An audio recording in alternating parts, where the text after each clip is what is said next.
In light of COVID-19's pandemic that hit the world, it is very easy to feel anxious and feel like everything is crumbling. Many people around the world are wondering, what is the new norm? What is the thing to do? It's easy to feel anxious, but miss out opportunities of seeing the light at the end of the tunnel. It requires for us to create an environment where people are resilient. We hear the terms the new norm, yet the new norm is in fact the norm. What we call the new norm is due to the acceleration of change around the world. But let me ask you a question. Is change the norm? Aren't things always changing? Is change not constant? Those are many questions that I believe we need to ask ourselves as we navigate through COVID-19 pandemic. Now is the time for leaders to create a space in which we can fail, learn from failure, but at the same time grow together. Would you believe that even in the midst of COVID-19, there are new opportunities which are springing up? Opportunities that may be disguised as oppositions, but out of the oppositions, it's time for us leaders, it's time for us people in our community and communities around the world to sit together and think and brainstorm around the opportunities. This is our part. We at Kora Coaching Group are inviting leaders in the Rwandan community, but also around the African continent to sit together around a table and discuss areas that we have observed during the crisis, but also crisis before. Come and join us as we together talk about how failure is in fact a blessing. Come and join us as we talk about how we can draw lessons from those who have not been able to achieve what they wanted to achieve, but all they needed was for people to help them see things from a different lens, from a different eye. So, if you have failed before, share your comments and your question on Twitter and stream live on Facebook and YouTube.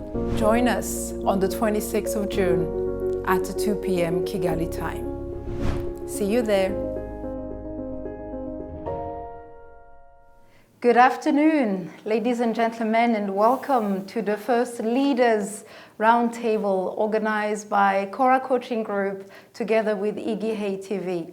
Welcome. Today is quite an amazing day for us to be able to come to your houses, wherever you are, or to come to your offices, wherever you are in the world. We are broadcasting from Kigali, Rwanda, and it is my pleasure to welcome you as your host. My name is Mireille, Karera, and I'm the CEO of Kora Coaching Group.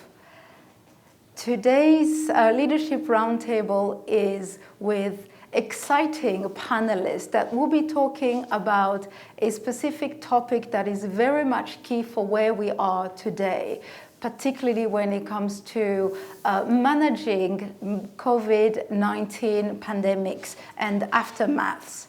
Allow me to first introduce my panelists, and I will come back to you to share more about how the program is going to be and also how you can participate interactively as we go along. So to my left, I have Mr. Ignace Rusenga Bacyaha, the director at Mara Group. Ignace is a seasoned leader in Rwanda and in East Africa, formerly head of the IFC, International Finance Group, part of World Bank, and now with Mara Group. Mr. Ignace Rusenga Bacyaha, welcome to the Roundtable. Thank you for having me. It's a pleasure. And immediately to Ignace's left, we have His Excellency Ambassador Dr. Ron Adam, Ambassador of Israel to Rwanda, and he happens to be our neighbor also in Kigali. So, sir, it's a pleasure to welcome you here. Thank you. Excellent. And immediately to his left, we have Clarisse Iribagiza, who is the CEO of DMM Hehe. Clarisse, it's a pleasure to have you here today. You're welcome. And last but not least, Clement Uwajeneza, who is the chairman at PSF and the ICT Chamber. Clement is also CTO at Benefactors Ltd in Kigali, Rwanda. Clement, a pleasure to have you. A pleasure to be here. Likewise. So, as you can see, we are all wearing masks and also abiding to the current governmental rules to keep distance between speakers of at least 1 meter. So, today's talk is themed as lessons learned from failure. That's one of the elements that we are going to address. And the second part is having failure is a success factor of innovation. So the key word is innovation, and the key word really is about how to manage failure. That is the main thing we are going to address, how to manage it from a point of emotional intelligence, but also really with the intention to help you viewers to know how to rise up if you have failed in anything or feel that you have failed, or if you know someone that may have gone through challenges in their businesses in the startup phase or otherwise. So I am going to invite you to interact with us over Facebook, YouTube, Twitter. Send us comments, questions. We will be looking at those and addressing them as we go. Now, let me come back to my very esteemed guests and share with you why we chose this topic today. It's an interesting story because and I hope that you will also be inspired to think about how you can co-create something when you are interacting with other leaders. I know that there are many leaders following us, many entrepreneurs, but also those who are aspiring to become leaders. A few weeks ago, my team and I were in a meeting with our neighbor at the Embassy of Israel, and we were discussing a number of things. And one of the things that came up was the area of innovation. Now, we know the statistics around the world, and I know Mr. Ignace Rusenga from the World Bank's point of view will share the numbers behind this. We know that statistics talk about 80% of businesses failing in the first 2 years of existence. So we were talking about this with the ambassador, and it was quite amazing to hear Israel's perspective as to how they deal with innovation. So one thing led to another, and this is what happened. When leaders get around the table, they create and they co-create. So the basis of our discussion is really an article that was published earlier in March that talks about how failure can be an opportunity for people to learn and grow from it and also do something differently. I understand that Israel is one of the leaders in the area of innovation, and Israel has got an incredible approach as to how they spur innovation, but also keeping in mind that the number of people who are venturing into entrepreneurship may not necessarily thrive. So with that said, with that intro, I would like for you, Ambassador Dr. Ron, to please share a little bit more about the article that was published in the New Times earlier this year, and share more about Israel's approach to innovation. Could you share more about that? Yes, you can take off your mask. Just a bit. Thank you. Mireille, thank you very much. First of all, congratulations for this start of a new roundtable together with Igihe. It's very good. Congratulations for the initiative and also for the nice video you prepared for this meeting. I was very much impressed. And I'm happy to have you as a neighbor because when we first met, I thought I was very happy that we have such a coaching group in Rwanda. And I thought this is what is needed here to empower young people and to leadership, to management, to coaching managers. And we have these coaching firms, hundreds of them, and every manager has a coach in Israel, even small and big and medium size. So I think not only it's not a shame to have a manager, to have a coach, but it's a must, and it's very helpful. Also in the foreign ministry, I mean, there is a program, an annual program of coaches that follow and sit with the manager for 3 months or 6 months, Right. however time he needs. So I really congratulate, and there are not too many firms like yours, and there should be. And I really call the public sector to engage with you and to have your services. Thank you. Yeah, I mean, we spoke about this interview that I had, and this interview I had in March, and the idea was really to air how we approach innovation, and especially to touch one idea which I think should be discussed here more, and this is the issue of failing. And then I was happy, and I will talk about it, but then I was happy that the editorial of the next following day, I mean, spoke about it, Israel, Rwanda denominator, the Odyssey, to try and not to fear to fail, not fear to fail. And this is, and if I'm the one to bring the message, then be it. The idea is really to change the state of mind of young people, because they graduate from schools. In schools, they somehow learn not to ask questions, not to fail. And in Israel, we started already in kindergarten and in primary, and of course in secondary.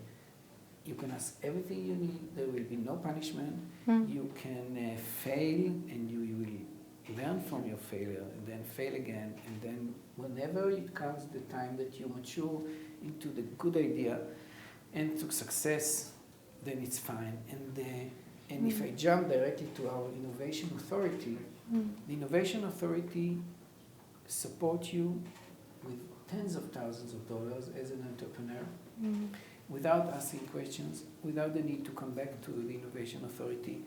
It's unconditional support of money to try, and of course you should fail. Of course it's part of the process. It cannot be different. It cannot be in another way, because most of the initiatives fail, most of the innovation. And then 90%, 80%, but then you learn, and then you become better. And they do it unconditionally. Also budget-wise. Maybe we talk about the budget later on, but it's also important. How to avoid the result-based budgeting. And I can explain it. It's a contradiction to innovation. And that is how the budget here is made. I mean, you see today we have the budget week, and okay, let's talk about it for a minute. It's every budget here is, and not only here, in other countries, it's not unique. You need to set your targets, your goals, you need to set expected accomplishments, and you need to set the indicator of achievement. How will you measure your accomplishments? This is how it is here. If it's a Mugdugu level, if it's the sector level, if it's the province level, if it's the national level. And that is very organized. I have no criticism about that. But as I see it, it's contradict innovation. Because if you give the money and you expect to return, you expect full compliance, full, reporting about what you did. But if you fail, so you are busted. So you need to give unconditional money for innovation. You do conditional money, budget result based to other things. If you need to build a building, of course, you cannot hide the money. If you build a hospital, if you need a clinic or a road, of course you need not to fail when you build a road. It's not a big deal. You need to put the right levels and to put the asphalt, and you do a company which you can. But if you want to innovate, it's something else. That's what I think. Now, in addition to that, I speak about being about to dare. You need to dare. You need to dare, and you need to fail. If you fail, it's fine. You need to dare. You need to think outside the box. You need to dream big, of course. And this I don't have to tell you because your president dreams big. I like also to be the first. In all my career, I was the first to doing this and that and that. I was the first chairman in the UN for Israel. I was the first ambassador to Rwanda. I was the first man who did a special envoy on energy in the Israeli Foreign Ministry. I started new things, and that is how That's a pattern. I innovate myself. You reinvent yourself. Reinventing myself. That's right. And to reinvent someone is a daily thing. You wake up and you think, what should I can invent today? And so to invent, and everything, we speak about chutzpah. Chutzpah is a Yiddish word for a cheeky odyssey, audacity. Sorry. Audacity, yes. Audacity. So you need to dare. In other words, to dare, and even if it doesn't work, you go for it. So I want to say, however, Rwanda is the place to start new things. Rwanda is a place to bring innovation, to innovate, and to do a proof of concept of a product. We can discuss it, what I'm planning in the embassy. But this is the place. So just do the following. Just let people do, let people fail, don't ask for accomplishment immediately, and then you're perfect. Wow. That's what I do. That's amazing. It's quite a riveting way of seeing things, and I know that Ignace is dying to say something, but allow me to just comment on what Ambassador Dr. Ron has just shared. I see there is a pattern in reinventing yourself and doing things first, for the first time, doing new. And here is one more thing, Dr. Ron. You are the first guests for the first Leaders Roundtable from our organization. So that concept is certainly proved to be true in your life. So thank you. I just wanted to throw that in there. But what I hear, which I'm sure is going to be an area of debate, specifically with the financiers on my left and also those who are in innovation, particularly in the ICT sector, what Ambassador said about unconditional funding as if there was, money was not a problem, but really you allow people to dream, to be fully themselves and innovate and create is, I believe, what the concept is that Israel has adopted. But the chutzpah, I love that word, chutzpah. I think in Kinyarwanda we have something similar, which is inhotanyi, which means someone who's brave, who's courageous. Yes, I heard one expert who was actually writing an article about chutzpah and how it means inhotanyi in Kinyarwanda. And that has a great meaning to us Rwandans, of course. I'm dying to hear your opinion, Mr. Financier. What are your thoughts about, not having a budget-based approach, but really thinking about innovation rather than the return on the investments? What are your thoughts, Mr. Rusenga? Yeah, thanks a lot, Mireille. Two things. One, it was extremely interesting to hear from the ambassador of Israel, both when he described the framework of that they use in Israel, which is somehow unique. I guess the second one after Israel in the world is Singapore, where this has been institutionalized to the extent that you can have budget allocated without targets. For financiers, it's a kind of a disaster. But you are right in one thing, innovation doesn't have a schedule.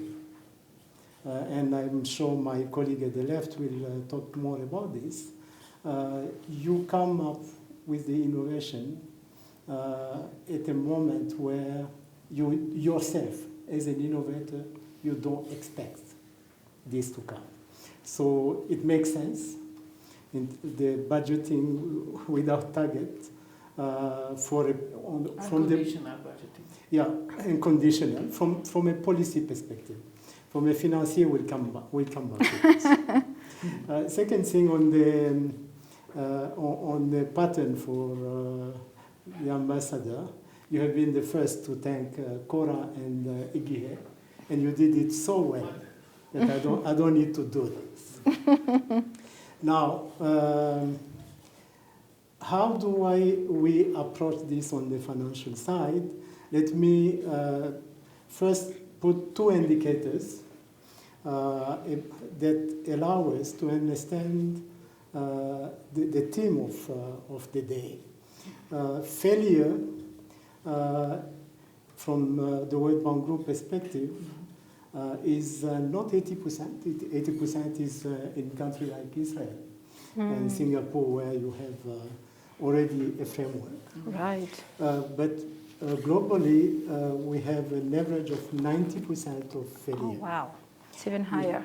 Which means if you have 1,000 startup SME entrepreneur, you would have 900 failure, you would have 100 that will survive and open the business.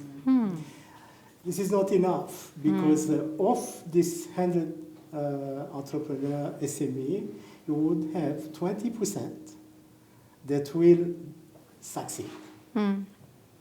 So if you sum up, you have 2% of this sample of 1,000, so 20 case succeeding out of 1,000. That's very little. Yeah, so that's very little. Now, another indicator is if you fail, can you come back? Can you bounce back? Few statistics say in Israel you can bounce back after 4 to 5 times because the framework allows it. And this is the beauty of having a budget without conditions. In US, we talk about 3.5 times you can bounce back. In South Africa, we talk about 2 times. Now, when you come to Africa, if you make it 1 time and you come back, it's already a performance. Because it's quite an eye-opening, isn't it? Because the reaction of an entrepreneur when he fails is, I tried it, I did not make it. Let me go back to Irembo and ask for a job. Yes, or anywhere else. Yeah. Or at the bank. Or at the bank, yeah. So second thing I wanted to discuss is failure happen at different stage. When we talk about failure, we have failure for startup, which happen 3, 4, 6 months after starting. But you have also, in some case, failure that happen in the middle when you have started a trend of success, and then all of a sudden something happened and you fail. Now, how we encourage our youth to have this culture of trying to bounce back with or without the unconditional budgeting? I think one thing that can help is where we are today. Coaching. When you fail in the African mindset, you fail, it is a disaster. Yeah, it's a stigma that is attached to you.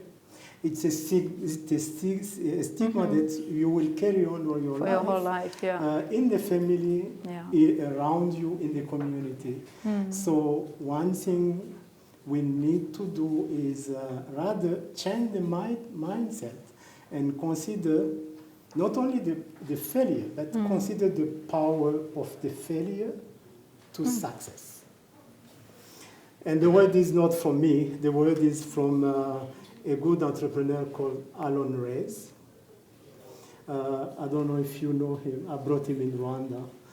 This is a guy who fell in South Africa 4 times. 4 times. 4 times. And at the end, the lesson he could get out of this is the power of failure to success. Because if he did not fail, he won't be a successful business guy today. So first thing is coaching has a great role to play, and I will come back giving an example on how coaching saved this guy and made him successful. Second thing is you as an entrepreneur, you have to dissociate yourself and the business. When Alon Reyes was asked 5 years after he succeeded, what it is that you did to come out, he said, look, there is something I could not do in the beginning, which was dissociate me as Alon Reyes and my business, because I was so close. I had a retail business, I have invested, and I keep telling myself, I cannot change my mind because I've invested, so you become a prisoner. So retrospectively, what he could have done is dissociate himself and the business. The business failed, and he took a coach to come help me think through differently, and this was the 5th time that he made it, thanks to this coach. To the business coach, right? You got coach. The third thing that we need to do for our youth is develop a culture of evaluation.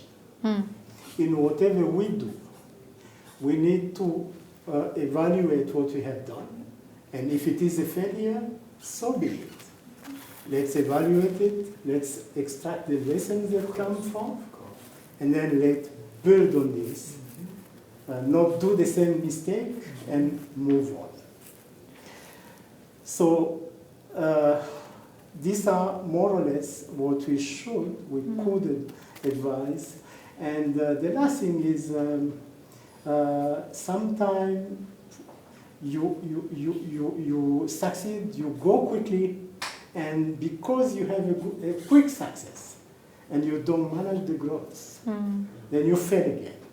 So here, what we would advise to the youth, like Hehe, which the trend is going very well, but you still keep monitoring and make sure that you are not victim of your success, and you can come out. So let me stop here. Sure.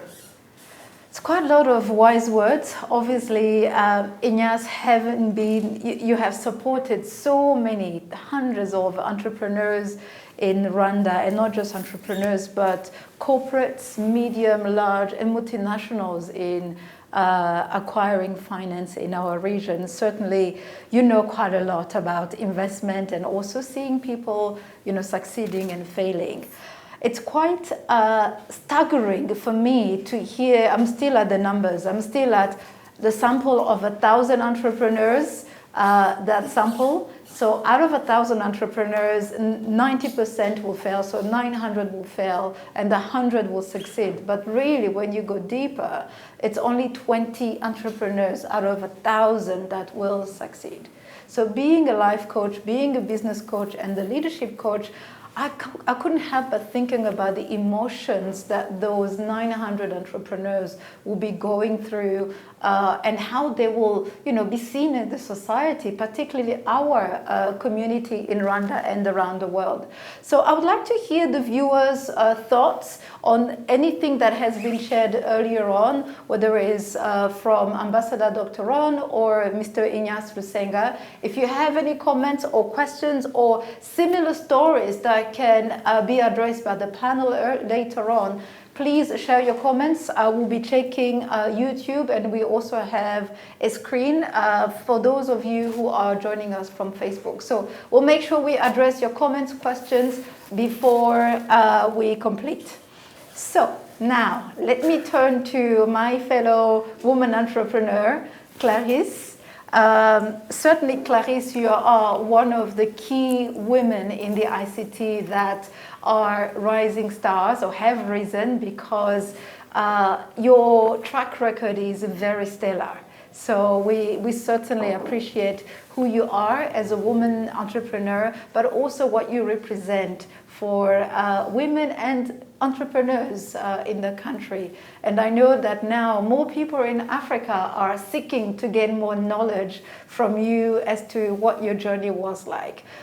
Could you share a little bit more from your perspective on this topic based on what was shared, or perhaps if you agree or disagree with what was shared? I think it would be a good thing to have some sort of debate around the table. So the floor is yours, Clarisse. Yeah, thank you so much, Mireille, for having me. Is it okay if I just keep my mask on? You can, yes. Go ahead. I prefer that. Thank you for having me and for this amazing roundtable that we're having. I don't think we have.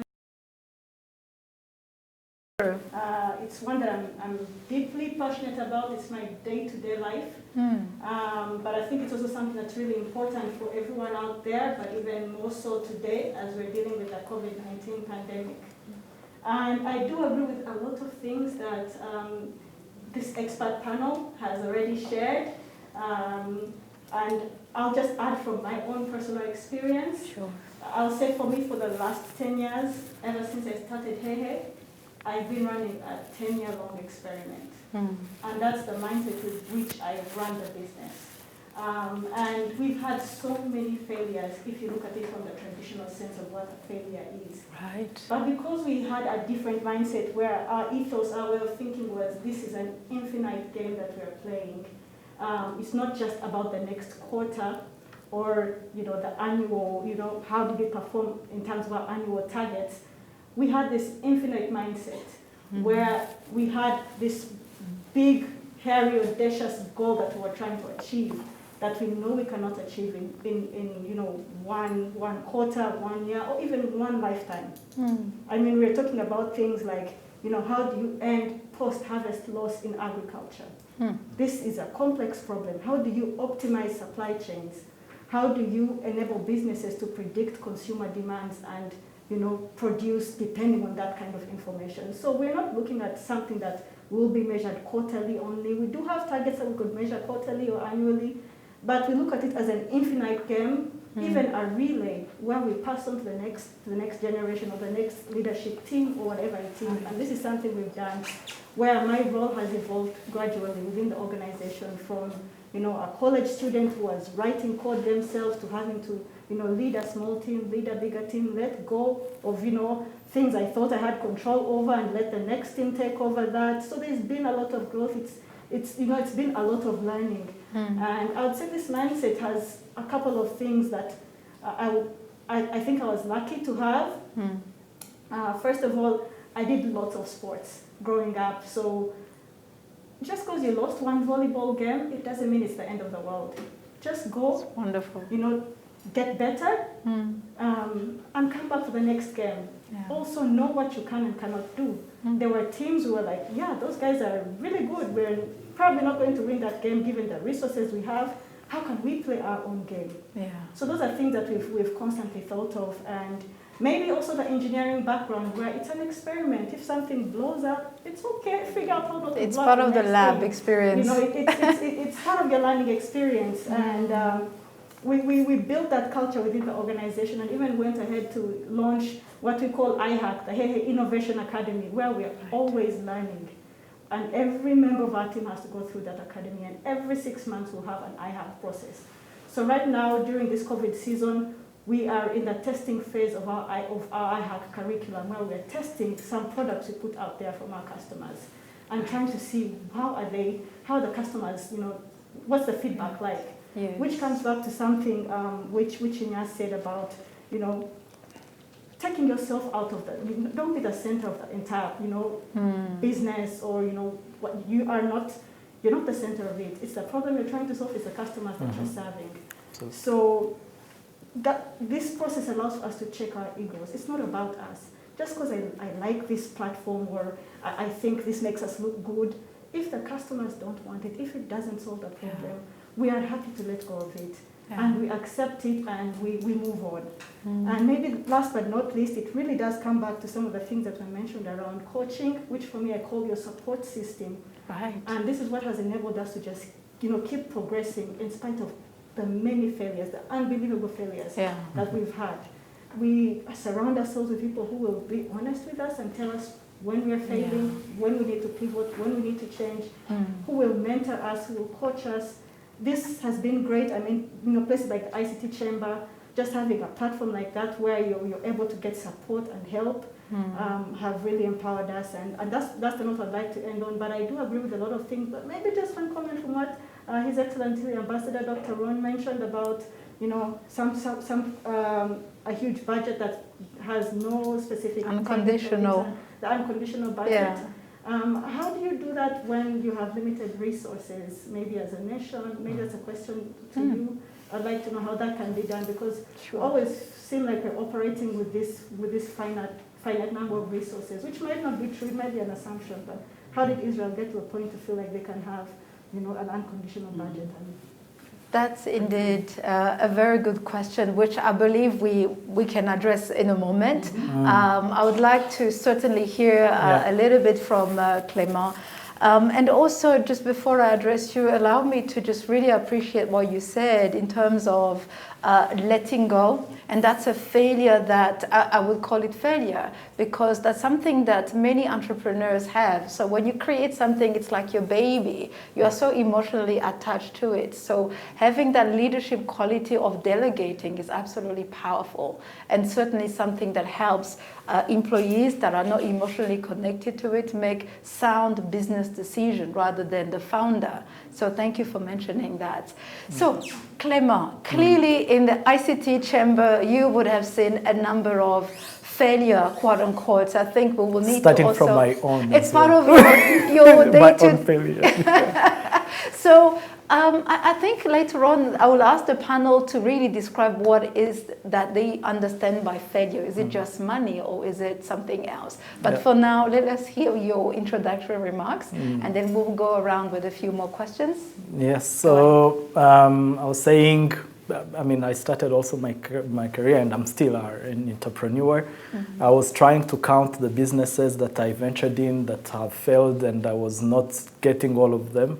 But at least I counted 5 of them from the time I started my first company in 2005 to today. From those, I started myself, or invested in, or advised, or even worked on. I really found interesting and insightful numbers and discussion from everyone. I wanted to come back to Ignace and the statistics, and when we start to speak about these statistics, we use the word 90% business fail or 90% entrepreneur fail. So I would make a difference between business fail and entrepreneur fail.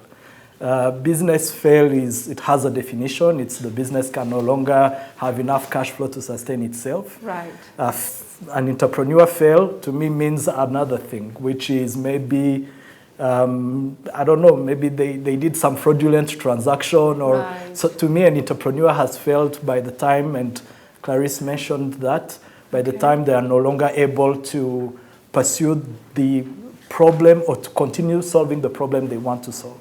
And to me, a business is a channel. It's a tool, setting up a company, creating a company, getting funding for a company, hiring people. It's a vehicle for one to solve the problems they've sought out to solve. By the time as an entrepreneur, and that's something I've come to be very comfortable about, I really very quickly realized that what's important for me is the problem I'm trying to solve. Whether I solve that through a company that I've founded myself, whether I solve that through joining another company or partnering with other people, or even through another channel that's not necessarily a for-profit business, as long as I really am passionate about doing what I'm doing so to contribute to solving a problem that I have clearly identified and formulated, to me, I never fail. What fails is the channels I chose to solve that through. So it's not easy when you are a young entrepreneur, because you really very quickly connect and identify yourself with the business you are doing, because most of the time you are talking about business and everyone will call you, oh, Clement, Irembo, or Clarisse, Hehe, you are identified with the business and it's who you are. Yeah. And that's how it becomes really emotional, the failure and probably the bouncing back. And that would actually be my follow-on question. What is it to bounce back? Is it like bouncing back from the debts that you have accumulated when the businesses you invested in failed, or bouncing back from the emotional difficulties that you went through when what you identify with no longer exists? But for me, through all this failure, really what I came to be very comfortable with is that idea that the most important thing is the problem I'm trying to solve as a person I'm passionate about, and what is the best channel for me to achieve that, or to contribute to solving that. Most of the time it has been venturing in something new, advocating for something new, and taking the lead to setting the structures that help me do it, but at the same time without necessarily thinking it's the only way to moving some needle. Yeah. Wow, that's just powerful. So there's quite a number of things that have been shared. So I would like to make sure that we include also the audience, which is in Rwanda and outside of Rwanda. So on YouTube right now, there's quite a few questions, and I will be able to see the Facebook comments when they come along. So let us address the question, and allow me to be the facilitator and allocate the questions to our panelists. I'm cognizant of the fact that Clarisse's question will be addressed by His Excellency Ambassador Dr. Ron. There is a question on YouTube from Tinashe Ngobiro. He's asking, COVID has plunged African economies into recession. What innovative macroeconomic interventions can be considered to revive African economies and sustain livelihoods during and post-COVID? So I think the obvious person to answer this question will be Ignace. So I will allocate that question to Ignace. And also, someone is thanking Kora. Emmeline is thanking Kora for getting such a great experts on the roundtable. Certainly, as a life coach herself, we have a lot to offer to the 90% who fail. Indeed, we are here to serve the 90% today. So what you are sharing us is certainly, hopefully, bringing that bouncing back emotional part. And Ignace will probably answer the bouncing back financially as well. I think those are the two questions that I will ask. First, let's address Clarisse's question from Israel's point of view, and then Ignace will also touch upon those questions. Ambassador? Thank you. So, about budget. Budget is a question of policy. It's a question of priority. There is money. Yes, there is money. We saw the budget for the coming 2 years. It's $3.4 billion. You need for that, education, TVET, the new things, the old things. Yes, it's a question of priorities. It's a question of setting priorities by the leadership, and if it is a priority, R&D, like we have, then you set the budget that if you need 10 million, you will set 10 million, and then you will play with that. And of course the budget here is 60% local and 40% you bring from outside, and you can plan it accordingly also. Now we have a law which also says that every company has to set 5% of their budget to R&D. That is why we have 5% R&D of the budget of the GDP. Wow. And that is it's a question of policy. That's it. I mean, I call your leaders to decide. You want to be a place to innovate, and you can because it's clean in many senses. It's safe. It's all the RDB talking points. It is. Then set a goal to do that in the budget. I want to mention that having said unconditional, of course, you need to have some kind of the government does give you the set of conditions, but in principle, they give you money. If you succeed, they will get the money back. This is part of the condition. If you do an exit, yeah, and startups do an exit of $1.2 billion, and you got 100,000, the government will get tough. The government will get $600 million. Wow.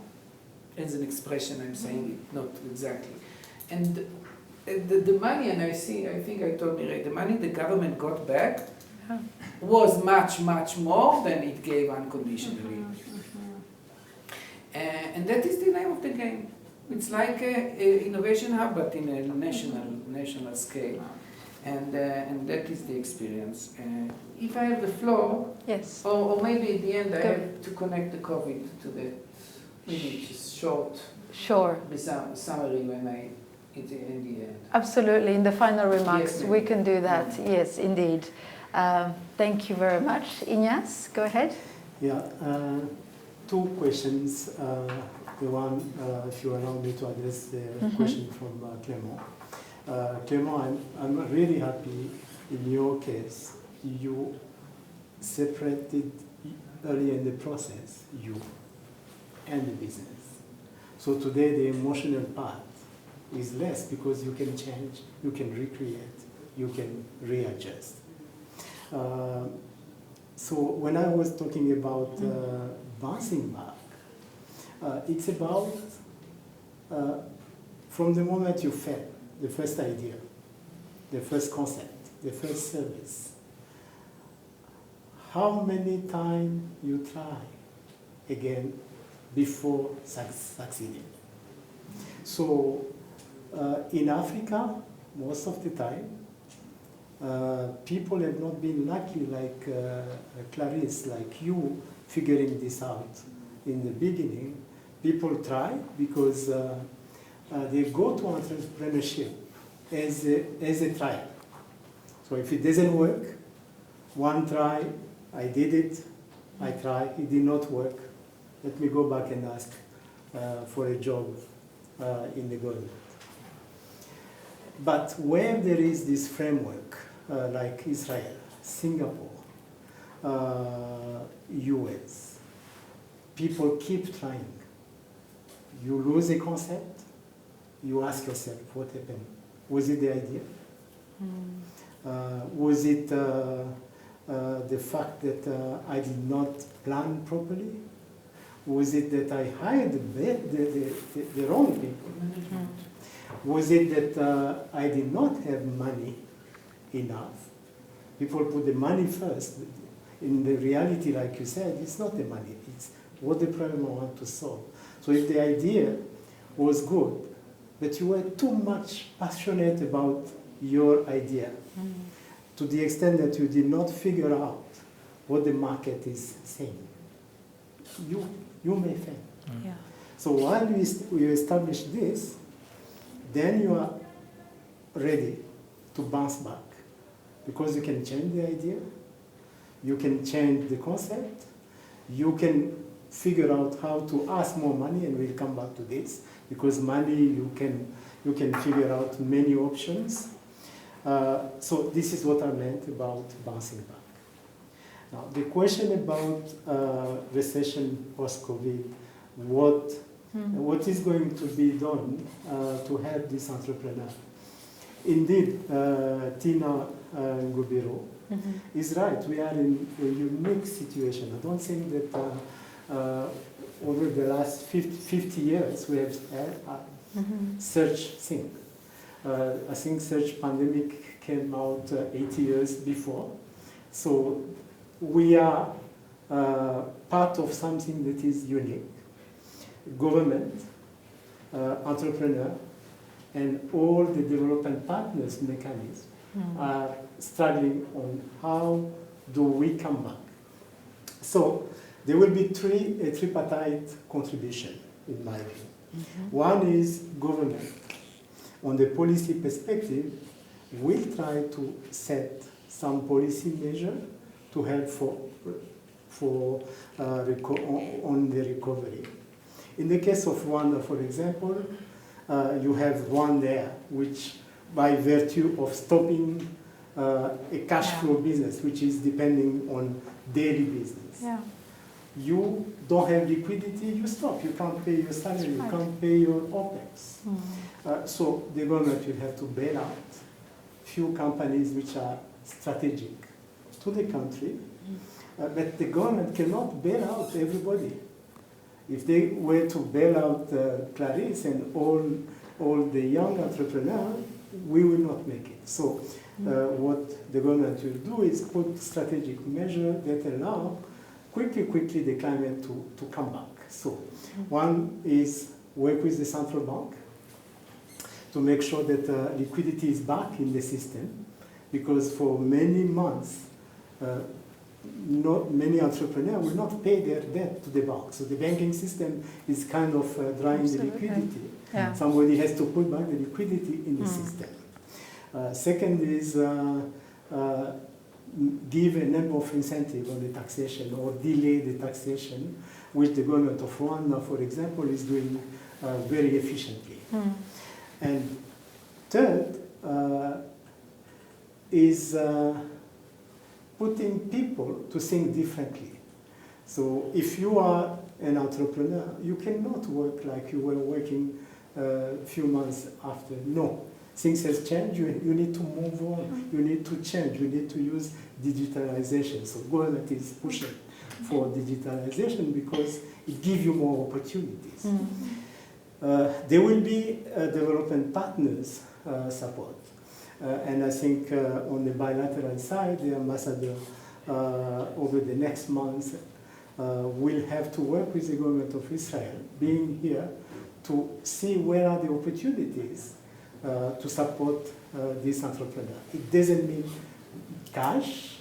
It means opportunity. For example, if you bring entrepreneur from Israel, and they can partner with Hehe, with you, this is already a contribution, because then you will have cash flow coming from the north, you will have a number of things done. And the third thing is really what is matter the most is you as an entrepreneur, you as an SME, you as a corporate, you need to be a leader, and leadership means change, deal with change. And this is really a change where you have to be creative, innovative, and find solutions. And you need to go get the government support, because government will not create everything for you. But if you can figure out where you need government, this will be a way to come out. Yeah, wow. I think I must agree with Clarisse when she said that we don't have enough time to, to share all that we can share on this topic, which is quite vast. I'm seeing a number of comments and questions, and I'm cognizant of the fact that it is 2:56 and we have only 4 minutes remaining. So we can continue to talk about the practical, rational things to do from a budgeting point of view. But really the heart of this message and the heart of this Leaders Roundtable, from my perspective as a coach, is on the emotional intelligence side of things, how to deal with emotions so that you can bounce back emotionally. Yes, financially, of course, it goes without saying. There is a question that I guess Ignace will touch upon in closing, but I would like to go around as you share your closing remarks. I would like to ask you to really empower people based on your own quote-unquote failures in the past and share with others what you believe they need to do in order for them to become even more motivated to learn from past failures or even considering the current situation. In coaching, we call such a thing a safe space. What can we do for people to feel safe in making mistakes or even sharing their own limitations? So I'm going to go around the other way around so I can close by asking you, Clement, to share some of your key messages around emotional intelligence, how you can bounce back emotionally. And if you have something very brief to share in less than a minute, that would be great. Thanks. I think I touched on it, but it's the ability to constantly disconnect the channel you are using to deliver on what you want to solve as a problem, and yourself and yourself and your passion to solving that problem. But more importantly, and His Excellency Dr. Ron mentioned it, is not looking at the logistical actions to get that done, but more of what is my goal, how will I be measuring that I'm getting there, and then find the means to get there as you go, but constantly tracking that you are, and if we are in innovation space, you are reaching your goal. And one of the things when it comes to execution that I put in place in all organizations I work within is a methodology called the objectives and key results that really narrows down what you are seeking out to do and what are the 3 measures. At Irembo, it was very simple for us. It was making government service as easy as possible. How we measured that is counting how many trips every citizen makes to get a government service and how much paper they need to produce to do so. Then from there, start reducing that. If we spent a whole year without reducing a trip or a paper, then we didn't do anything. So, yeah. Wow. Thank you very much for sharing. Clarisse. Ditto to everything he said, but also just to what I had spoken about earlier, it's really about redefining what you call failure. Being agile is one way you could define it as. Pivoting is not failure. Like he said, you can just change the channels, change the product, but you're focusing on the problem that you're trying to solve. That's the piece of advice I would give in regards to failure. Just redefine that. Remove the stigma around changing, pivoting, being agile. Remove all that stigma. But from an EQ, an emotional intelligence point of view, I would say, be careful who you surround yourself with. You protect that space. Awesome. Who is speaking to you? What's getting into your mind? People will say a lot of things about our success and all that, but I know the reality. I know what our bank account looks like. I know what profit we've made. I know what we're struggling with. All these realities, and I try not to let other things get into my mind. So who do you surround yourself with? What support system do you have around you? Be very cautious about that because it can make or break you. Absolutely. Thank you very much.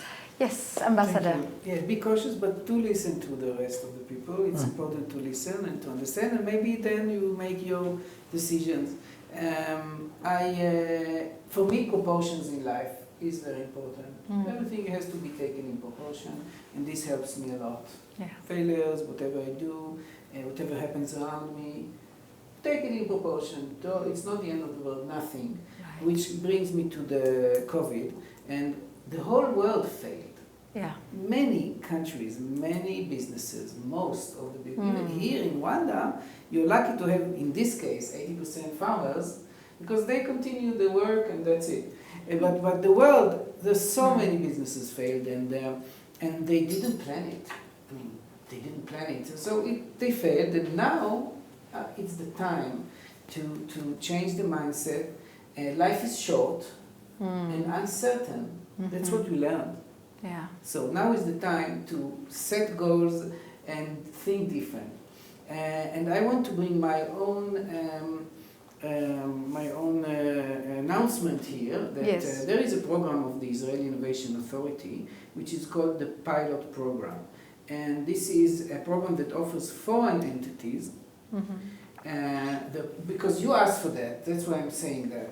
You asked for me to bring something new. So, the pilot program of the Israeli Innovation Authority offers foreign entities the opportunity to partner with Israeli companies who wish to pilot, validate, scale up, and adapt their new innovative technologies and solutions to the entity's specific needs. So, this program is exactly what we can offer. It's a new program of innovation, and they have a lot of budget. So and I can share with you, of course, the way how to budget it. In principle, it's matching. So the Israeli, and unless you don't have all the money to bring, so your side will also get the 50% somehow from the Israeli side. But in principle, the Israeli side will give the 50%, and your side will be the 50%, and that is the idea. And that is one of the concepts that I'm going to bring here to this floor and create the innovation hub to bring Israeli companies or startups to which gets their support already from home. They will work here a few weeks, a few days, or a few months with partners from Hehe or whatever private sector, and I'm in touch, of course, with all the regulators here and the private sector, and then they will do the proof of concept of the product here in Rwanda in order to produce something for developing countries or even for the whole world. That's amazing. This is the thing I can share with you today. So this is the thing of saying we are agreeing with that. So to hear that there is a lot more of things that we can help you solve in terms of getting you assistance, whether it's financially or emotionally, etc. So what I'm pleased with is that there was a challenge that was issued right there by Ignace, and then there was a solution on the table waiting for someone to ask. So I hope that there is a lesson that we are also learning from asking. There is always an answer somewhere. So, Ignace, closing remarks? Yeah, three small things. One, when you see somebody succeeding, and we have a couple of them who really succeeded, if you take Tony Romero, if you take Dangote, if you take people like Ashish, people who succeed, when you look at them, you won't think that they always succeeded. No. They went through the same path that Hehe today, you, Clement, you went in. What is the missing piece is how these people communicate with the community they are in and enable those who are young like you to say it is possible. Somebody went through this, succeeded. So 3 words, role model, mentoring, and coaching. Absolutely. To solve the emotional intelligence problem. Indeed. Role model is here. Indeed, role models are all around the table. So you failed so many times.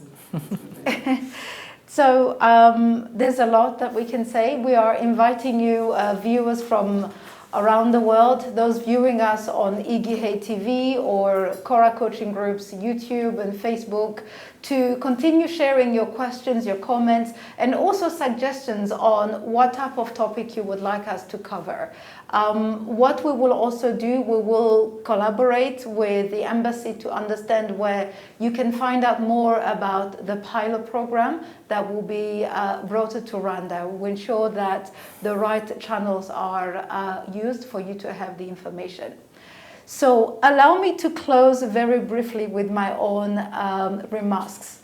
So my remarks are that failure is something that you yourself define.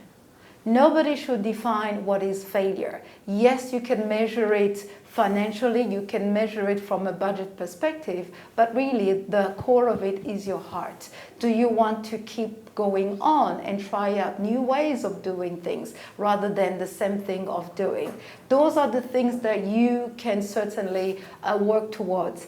And there are coaches around Rwanda and also Africa and around the world that will be there to partner with you, help you rise up from the ashes and make sure that if you tried once, if you tried twice, if you tried 3 times, and we heard in South Africa is about 4 times, if not more, then you will be able to succeed. So those were my remarks. You can always connect with our coaches at Kora Coaching Group. And also, if you want to become a coach, you can join the next cohort of coaches at Kora Coaching and Business Academy, either online or here in Kigali Heights.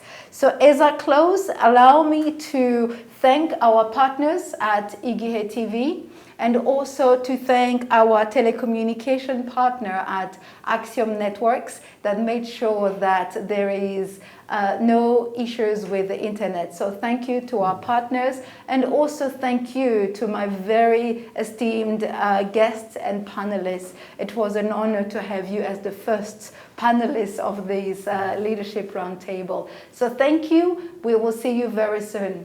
Goodbye and stay safe.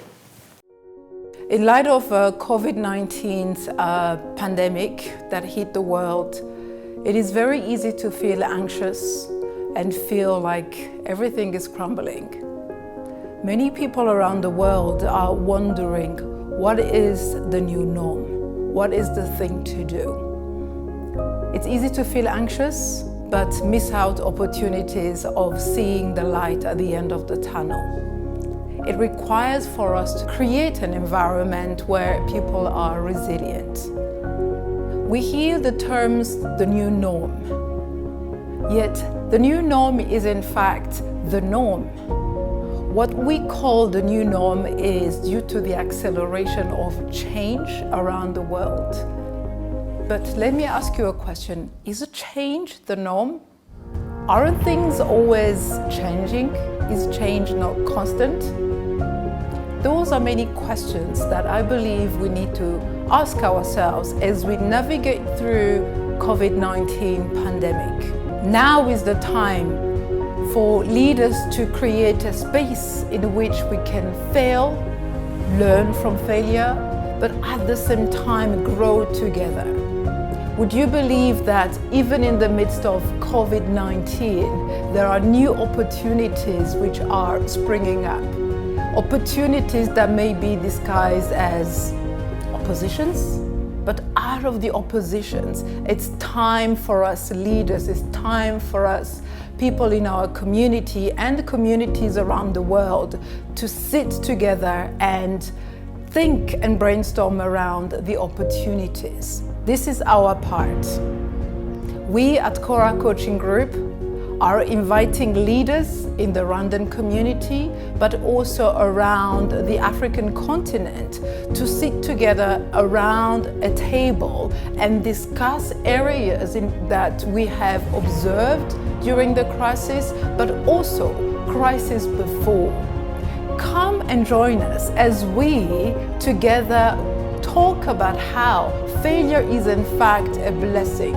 Come and join us as we talk about how we can draw lessons from those who have not been able to achieve what they wanted to achieve, but all they needed was for people to help them see things from a different lens, from a different eye. So, if you have failed before, share your comments and your question on Twitter and stream live on Facebook and YouTube.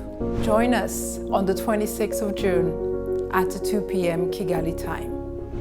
See you there.